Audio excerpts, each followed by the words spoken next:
وزیر خارجہ بلاول بھٹو زرداری کا کہنا ہے کہ پاکستان کی 1/3 زمین اور ہر 7 میں سے 1 شہری حالیہ سیلاب سے متاثر ہوا ہے۔ کاربن کے اخراج میں پاکستان کا حصہ 0.8% ہے، لیکن موسمیاتی تبدیلیوں سے متاثرہ 10 ممالک میں سے پاکستان کا 8واں نمبر ہے۔ انہوں نے کہا کہ وہ امداد کی بھیک مانگنے نہیں بلکہ اپنے لوگوں کے لیے انصاف مانگ رہے ہیں۔ بلاول بھٹو زرداری نیو یارک میں تقریب سے خطاب کر رہے تھے۔ It was a third of the landmass of my country that was underwater.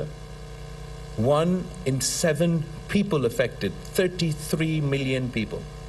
More than the population of New York State, more than the population of Sri Lanka, 95% of the population of Canada. Because we're still in the rescue and relief phase of this flooding. In a time when we're already facing economic insecurity, food insecurity, we had 4 million acres of standing crop devastated. All of you who've been following Pakistan must know we were already engaged in very difficult negotiations with the IMF and had just reached our IMF agreement and were hoping to be able to enjoy a short space of economic relief.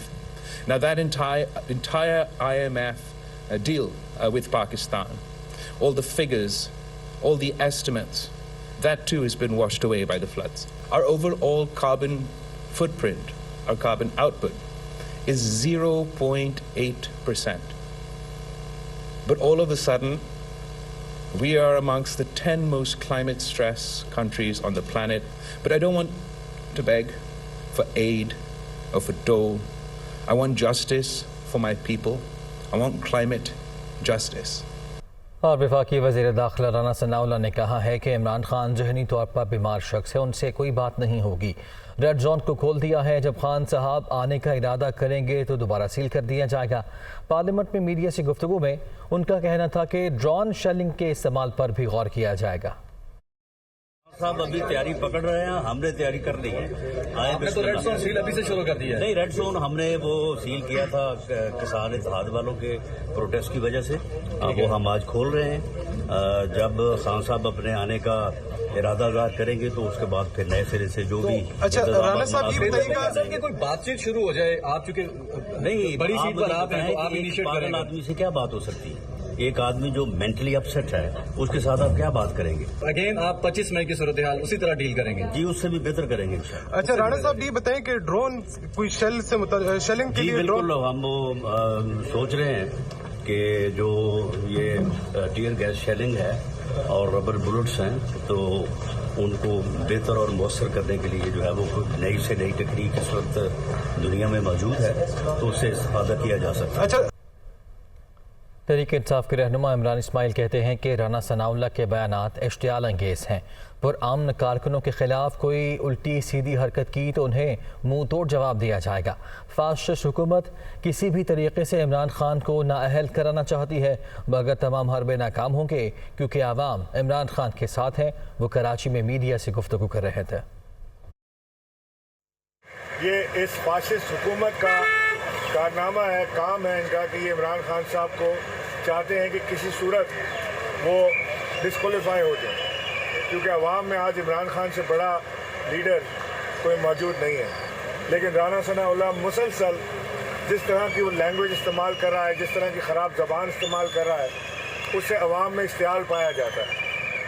Imran Khan کی کال پر اگر رانا ثناءاللہ نے کوئی الٹی سیدھی حرکت کرنے کی کوشش کی تو انشاءاللہ اس کو بھی منہ توڑ جواب دیا جائے گا۔ وفاقی وزیر امین الحق کہتے ہیں کہ قومی اداروں کا احترام سب پر لازم ہے۔ عمران خان کسی صورت ریڈ لائن ٹاس نہ کریں۔ چیئرمین پی ٹی آئی حقیقت کو سمجھیں۔ قومی اسمبلی کو 5 سال پورے کرنے چاہیے۔ وہ کراچی میں گفتگو کر رہے تھے۔ خان صاحب کو میں مشورہ دوں گا، میرے سابق باس رہ چکے ہیں، میرے وزیر اعظم رہ چکے ہیں، کہ آپ کسی بھی صورت میں ریڈ لائن کراس نہ کریں۔ مناسب عمل یہ ہوگا اداروں کے ساتھ، چاہے وہ مقتدر حلقے ہوں یا سپریم کورٹ ہو، ان کے احترام ہم سب پر لازم ہے اور اسی کے ساتھ آگے بڑھنا ہے۔ یو ٹرن لینا میرا خیال ہے کہ پچھلے کئی ڈیکیڈ سے ان کا شیوا رہا ہے۔ اب اس سے وہ باہر نکلیں اور حقیقت کو سمجھیں کہ اب وہ وزیر اعظم نہیں ہے. انہیں اب لیڈر آف دی اپوزیشن کے طور پہ اپنے کردار کو منوانا چاہیے.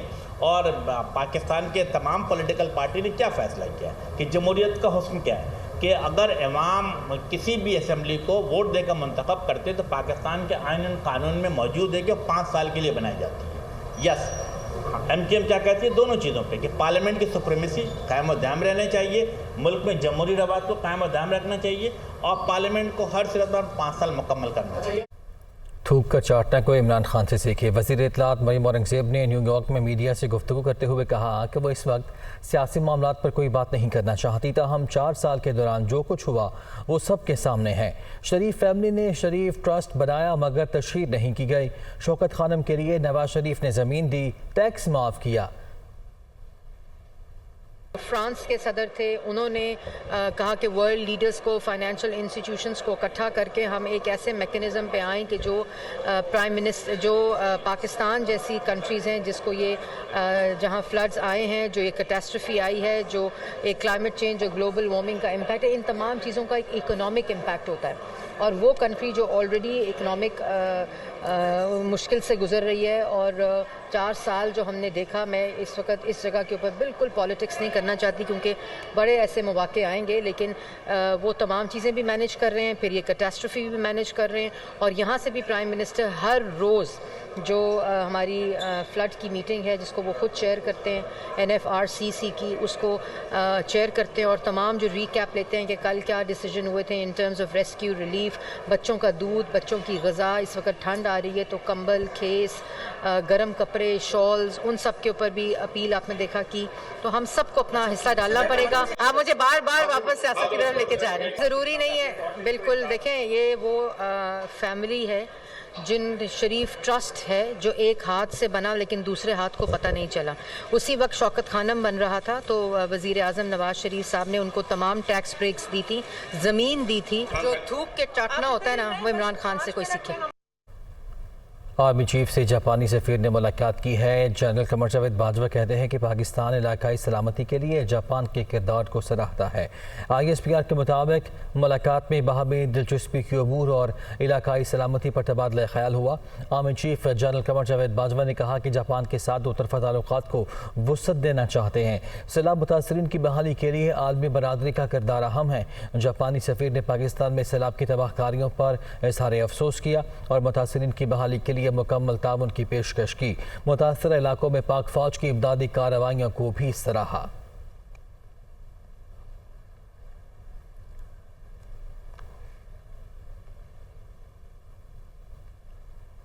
سیکریٹری جنرل اقوام متحدہ انٹونیو گوتریس کے دورہ پاکستان پر سیکیورٹی پروٹوکول کی خلاف ورزیاں. وزارت خارجہ کے خط پر IG سندھ نے ذمہ داران افسران کے خلاف انکوائری کی ہدایت کر دی ہے. IG سندھ نے کراچی پولیس چیف اور DIG اسپیشل برانچ کو انکوائری کا حکم دے دیا ہے. وزارت خارجہ نے اپنے خط میں سندھ پولیس کے اسپیشل سیکیورٹی یونٹ پر اظہار برہمی کیا ہے. خط میں کہا گیا ہے کہ SSU نے UN سیکریٹری جنرل کی سیکیورٹی داؤ پر لگائی اور دورے کو خود نمائی کا ذریعہ بنایا. SSU افسرز زبردستی مہمان کے کمرے میں داخل ہوئے اور انٹونیو گوتریس کو تحائف دیتے ہوئے تصاویر بھی بنوائیں.